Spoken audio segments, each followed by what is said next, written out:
Oi, gente, tudo bem? Vamos falar um pouquinho sobre o que são os yamas, em específico a Ahimsa, e o que seriam os doshas, em específico os doshas gunas, qualidades mentais, né? E por que saber disso viria a transformar, digamos assim, o nosso dia a dia, ou experienciar isso, né? Na nossa lógica das práticas. Bem, gente, de antemão, é importante a gente fazer uma certa reflexão, né, tendo o nosso contexto universitário. Lembra que eu falei sobre alguns textos iniciais, lá como Raja Yoga, né, do Patanjali, e, e depois temos os textos do Hatha Yoga, certo? Que eu também falei. Bem, esses textos, eles receberam, digamos assim, influência de alguns preceitos éticos antigos, principalmente no Raja Yoga de Patanjali, tá? Depois, algumas versões mais recentes dos textos de Hatha Yoga começaram a aparecer também tais preceitos. Mas o que seria isso, Vanessa? São os chamados yamas, aquilo que não se deve fazer em termos de atitudes éticas, tá? E no meio social, e os niyamas, que seriam os preceitos éticos da nossa interação conosco próprio, o que a gente deve fazer na realidade. Bem, o Patanjali ele trouxe, né, no seu processo de sistematização 5 niyamas e 5 yamas, tá? Os que depois vieram à tona no Hatha Yoga trouxeram 10, ampliaram. A gente pode dizer que até é um pouco mais completo, digamos assim, tá? E que essa compreensão de yamas ficou mais coerente com o tempo, justamente porque no Hatha Yoga se fazia a prática com um mestre, um grupo pequeno, isolado da sociedade, tá? Então, fazia mais, era mais coerente cultivar os niyamas, o que se deve fazer, o que se deve cultivar, tá? E entre eles nós temos a não violência, né, que é a base para o cultivo do que a gente chama de não provocar, causar danos às outras pessoas ou seres, etc. e tal. Então a gente vai falar um pouco mais sobre isso. Só que é relevante para a gente saber que no nosso contexto, tais normativas de uma forma imperativa, reta para se seguir, não necessariamente por serem muito universais, porque a gente não vai ver isso só nos textos do yoga, a gente encontra em outros textos antigos. Isso não é de hoje que a gente sabe sobre, né? Não roubar, digamos assim, não cobiçar, não cultivar excesso, né, de apego às coisas e tudo mais. E aí, a gente reitera aqui, mas para serem favoráveis, junto à nossa singularidade, não devem ser, digamos assim, imperativos. Olha, eu como não deve ser. Né? Mas é justamente por quê? Porque a nossa cultura acaba trazendo para uma ótica ocidental, né, interpretações meio distorcidas, justamente direcionada para provocar medo, restrição e desconfiança, e isso que acaba aqui provocando uma padronização de comportamentos, digamos, um conjunto de boas condutas que acabam cerceando, né, a diversidade da maneira das pessoas serem, né?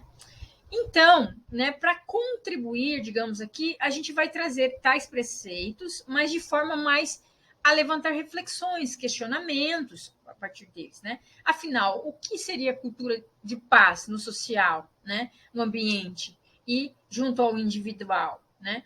Como, né, isso pode interferir nas nossas interações para que elas sejam mais benfazejas? Ao invés de dizer, você tem que fazer isso para ter paz, você tem que fazer aquilo para ter paz, ou ser bem-sucedido no caminho do yoga. Isso aí não funciona muito bem para a gente, tá? A gente acaba direcionando para padronizações que alienam as pessoas de questionamentos. Não é isso que a gente quer aqui nesse nosso caminho yoga, tá? Então, ao apresentar para vocês, nós queremos, digamos, cultivar aquilo que aproxime de algo que nos toque, né? uma experienciação que transforme o nosso dia a dia, nossa forma de lidar com o outro e conosco próprio, né? Que motive a identificação de encontros saudáveis, que faça sentido, que expanda a criatividade, que ilumine a tristeza, os sofrimentos e potencialize alegrias, que faça relações serem cheias de circuitos afetivos, que a gente diz mais acolhedor, respeitadores, né, das singularidades do outro, da nossa, da coletividade, e incluindo aí o meio ambiente. Tá?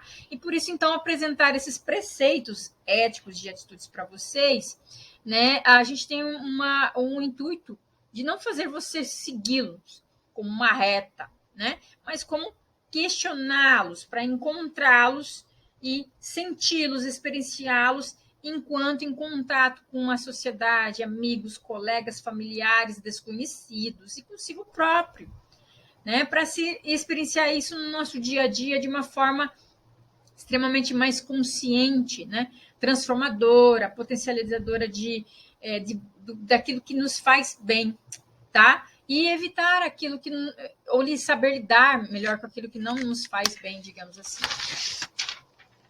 Bem, então, né, a gente fica aqui dizendo um pouco dos yamas, especificamente, então, a Ahimsa, que o Patanjali refere lá nos seus textos iniciais, tá? E no Hatha Yoga isso vem reiterado em meio ao que se dava mais atenção, que era a fisiologia sutil do ser, nas práticas corporais e tudo mais, que não tinha uma sistematização separada do que se fazer práticas posturais, estava num processo de meditação, fazendo práticas respiratórias, estava num processo de levar à união, né, em Samadhi, né? Então, gente, tendo essa base de que esses preceitos cultivavam ao longo do tempo esse contexto desses textos, né? A gente olha, digamos assim, especificamente no Hatha Yoga, entre toda essa fisiologia sutil, né? E tendo base de textos antigos, a gente vai olhar o quanto, né, o cultivo de Ahimsa vai contribuir para a gente harmonizar as nossas interações conosco e com o outro, sobretudo quando a gente faz esse processo de melhor escolha alimentar, né? Isso eu falo de alimentos mesmo, ou de informações, do que cultivar, tá? Das interações que nos levam à harmonia, ou uma agitação, tá? Ou uma apatia. Isso a gente chama de gunas, justamente que são as qualidades da mente, tá? O doshas vinculado à mente e os doshas vinculado ao material é o alimentar. Nós temos outros, digamos, um conjunto de interações entre elementos, né? Então, elemento éter e o elemento ar, temos vata. Não se traduz, né? Nós temos o elemento fogo e água, pita, não se traduz também. Só as suas efeitos no nosso comportamento, nas nossas interações. O elemento água com o elemento terra, kapha, também não se traduz, tá? Mas tem uma tendência mais ao endurecimento, algo que congrega, que une, tá? Que fica mais parado. O pita tem mais movimentação, está muito mais próximo da agitação, tá? E o ar e o éter tem uma tendência a uma leveza, tá? Uma leveza. Nenhum nem outro é melhor, tá? É o equilíbrio, é a harmonia que a gente busca neles. E aí, intermeando ao que o texto do Hatha Yoga traz, entre vários, que eu disse que são 10, né? Está lá, não causar danos, né? E que interagem muito bem com o desafio de se ter paciência, força e compaixão, para que esse não causar danos venha a acontecer em termos de interação com o outro, né? No nosso cotidiano, a gente pode ver o quanto isso é necessário, é relevante. Tá? Então, quando a gente fala de yamas, em especial a Ahimsa, a gente sempre tem que lembrar que nós somos seres que não somos uma reta, uma linha, nós estamos em constante instabilidade e estabilidade. E quando a gente olha para as gunas, que são as qualidades mentais, ou os doshas, materiais, a gente está olhando para esse ser, né, que sim, em interação com esse cultivo de paz, lógico que vai ter uma tendência a buscar uma estabilidade nas suas interações sociais. Então, esse primeiro yama é chamado de ahimsa, né, o que dá a base para o que a gente chama de não provocar danos, não, né, conduzir à violência. Nos textos antigos diz que é não causar danos, não ferir, respeitar os outros, né? Existe uma música muito bela e recente do YouTube, uma banda indiana, pessoas da Índia, né? Acho que é um indiano, vocal, não sei dizer certinho, mas que traz lá no texto da música, né? Se você prejudicar o outro de manhã, o mal visitará por si só à tarde. A rinça é não violência, certo? Então, se a gente cultivar a rinça, vai ser o oposto, né? O cultivar vai levar à visita do cultivo do que? Da não violência, né? Então, é muito interessante isso, esse ressoar. A gente sabe que no nosso contexto, infelizmente, para se cultivar a rinça, ou se ter consciência, na maior parte das vezes, é por meio da lei, porque a gente diz que é crime. Hoje em dia, né, ainda bem, infelizmente, racismo. Digo isso é porque a gente só se atenta porque é crime. Agredir o outro verbalmente ou fisicamente, né, acuar o outro, é crime, né? Crime ambiental, né? Hoje em dia a gente tem essa noção muito mais evidente, né? Machismo é crime, xenofobia é crime, homofobia é crime, né? E aí tem a música de masculinidade do Tiago também, que vale a pena vocês escutarem depois o quanto há de violência na forma como se cria, né? Se cultiva o processo de desenvolvimento agressivo, violento de um menino, né?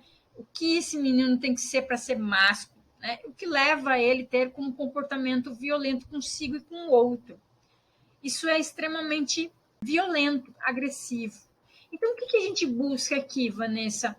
Essa chamada harmonia, a equalização, não necessariamente ficar no caminho do meio, tá? Mas não esquecer que há sim uma norma para a gente ir além dessa norma, a gente tem que estar tensionando, buscando transformações lá e cá e sensibilizando na nossa experienciação diária, no tapetinho, fora do tapetinho, esse processo de não ser violento consigo e com o outro, buscar rever, transformar constantemente as nossas falhas e cultivar as nossas potencialidades quanto ao ser que busca a paz para si e para o outro. Não é à toa que a gente tem um Dia Internacional da Não Violência atualmente, né? E associado com as 17 ODS, por quê? Porque essa não violência ela não depende só do individual, ela atinge o coletivo. Então, aquele que pratica yoga, ele tem que estar realmente atento ao que está acontecendo no mundo, tá? E isso é buscar a paz, né? A não violência para todos. A falta de água, a falta de um bom alimento, de segurança, né? Isso é extremamente inerente daquele que quer o cultivo da não violência, né? Para Gandhi, né? A pobreza é a pior forma de violência. Quando você entra numa favela, a questão não é a estrutura da favela, encontra-se genialidades ali dentro, pessoas maravilhosas. A questão é o quanto está longe, muitas vezes, das 17 ODS, a falta de água, de saneamento, né? Segurança, paz, lazer, educação, né? O funcionamento das leis para aqueles que são vulneráveis, população negra, certo? É isso que a gente tem que olhar. E a Covid, a pandemia, trouxe o quanto de sofrimento mental há entre aqueles, né, que não têm acesso à saúde mental, né? Os vulneráveis, que estão entre quem trabalha o dia inteiro, né? pobres, da favela, de regiões menos abastecidas, de qualidade de segurança, saneamento básico, boa alimentação, né? Emprego estável. Né? Então, a rinça, para nós, né, é uma poderosa força, né, que pode ser usada para a gente escolher desde a forma de como vamos consumir o alimento, que tipo de alimento, de onde vem esse alimento, e o que a gente alimenta os nossos corações, né? As emoções que a gente escolhe para cultivar e que se transformam em sentimento para morar em nós, ou se a gente liberta, né, daquilo que não nos potencializa. Mas para isso, logicamente, a gente tem que ter consciência de que possamos, a partir disso, cultivar de forma que outros, a rinça, para que outros possam ter a oportunidade de escolher também, porque nem todo mundo, como a gente já veio conversando, tem condições para escolher a sua refeição, né? E está num fogo cruzado da não violência, né? A rinça é evitar vitimar os demais seres com nossas atitudes. Isso é muito sério. E quando a gente olha para os textos do yoga lá, eu vou reiterar o que eu já disse, né? Está inteirado com uma força. A gente precisa se esforçar para cultivar a não violência, né? A cultura de paz. Existe a necessidade de cultivo de paciência, de compaixão, de olhar para o outro, para si, enquanto a gente tem as nossas dificuldades para se transformar isso dia após dia. Tá? E o Yoga Sutra de Patanjali, lá no 235, diz: não causar danos, não ferir, respeitar os outros seres por meio de pensamentos, palavras e atitudes. Se for praticado, tende a levar os outros indivíduos a não serem violentos com um yogi, com aquele que pratica de forma igual. É desafiador? A gente sabe que nem sempre a gente é respeitado, mas a gente cultiva, busca isso no meio das leis, a maior parte das vezes, porém a gente tem que cultivar de forma que isso nos sensibilize a perceber, né, a valer a pena de abrir os olhos do outro, a dizer que ele está sendo violento, né, com consigo próprio ou com o outro, né? Então, o foco aqui, a partir de ahimsa, né, percebendo como uma gunas, ou seja, percebendo como uma alimentação mental das qualidades do ser, para ele ser mais harmônico consigo com o outro, olhar para a forma de manejar de forma mais assertiva, né? As nossas atitudes impulsivas, agressivas, autocentradas. Perceba esse moço, esse senhor, como ele está fisicamente agitado, né? É extremamente tempestuoso, a gente chama de rajásico, tá? Agitado, violento, agressivo. Então, toda vez que a gente pratica, a gente tem que sempre se perguntar: essa prática do meu tapetinho, ela está sendo favorável para que a minha qualidade mental chegue mais a sátua, seja mais harmoniosa, ou ela está sendo extremamente rajásica ou parada, me levando a ficar mais apática, né? Justamente, por quê? Porque no tapetinho a gente vai iniciar esse processo de acolher e não ignorar os nossos conflitos, que são muitas das vezes aquilo que nos atormenta internamente. Acolhendo isso, a gente fica mais alerta nas nossas reações emocionais, físicas, mentais. Ok? E aí a gente percebe que se alimentar do corpo e se alimentar da mente, né? Quanto mais sáttva, tem uma tendência os alimentos serem também equilibrados com esse comportamento mental mais satívico, né? Uma alimentação mais leve, não cheia de condimentos, é vata. Cheia de condimentos, carne vermelha, e aí eu não estou falando para ser ou não vegetariano, mas o equilíbrio, isso leva a esse movimento mais agressivo, mais imperativo, mais atuante. Perceba, eu estou falando atuante, nem sempre é algo agressivo, tá? Aqui a gente também deixa algo bastante exagerado para ver o quanto chega a alteração mental em interação com o que a gente alimenta, em termos de informações e alimento mesmo que a gente consome no dia a dia, tá bom?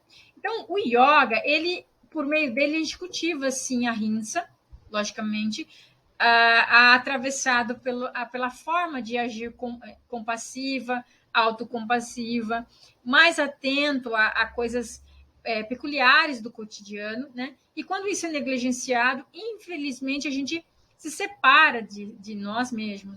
Nós entramos em um conflito, tá? E cientificamente isso demonstra em nosso corpo, em nossa mente, de uma forma reativa em excesso, que a gente chama de sistema de luta e fuga. E aí o corpo e a mente ficando inflamados, reativos, são danosos para nós a longo prazo, certo? As relações são bastante intempestivas, ok? E no sistema de recompensa, que a gente lembra cientificamente muito da dopamina, né? E aí a gente fala que ela é um, digamos assim, um neurotransmissor ligado a uma expectativa que é criada no corpo e na mente, e quando não é atendida, nos leva à frustração, à raiva, à chateação, tá? E mágoas, etc. E a gente tem que estar atento a isso para poder acolher e sair disso, tá?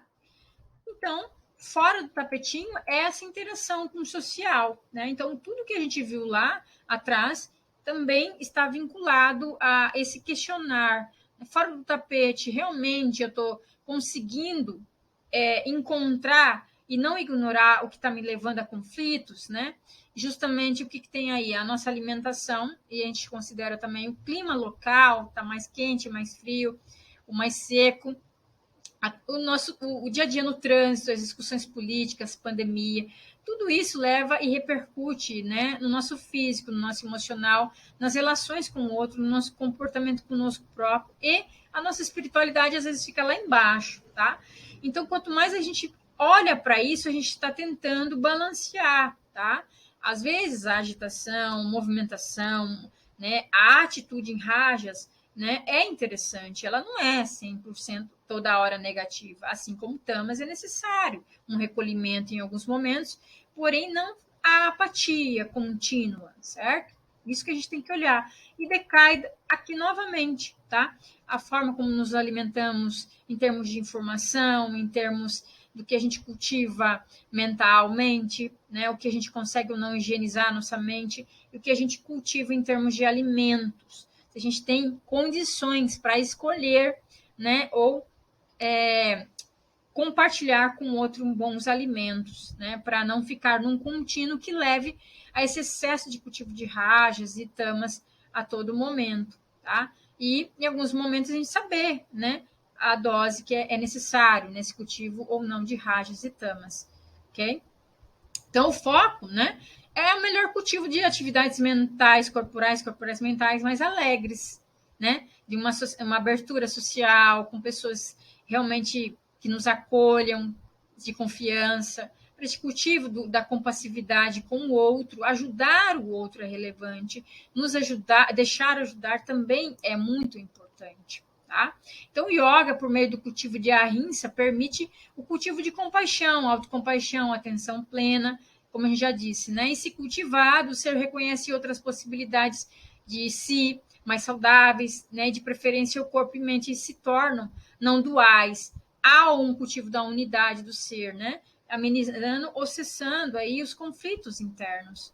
Tá? Eu sugiro de bom grado esse filme que está, acho que na Netflix, né? I'm Mary, é de uma yogini, né? Que é o feminino de quem pratica yoga, que se recupera e passa a lidar melhor e conscientemente com um sério problema que ela tem, né? Um sofrimento ligado à anorexia, tá? Enfim, vale a pena, bem interessante, ok? Então, para que serve yoga a partir de ahimsa mesmo, né?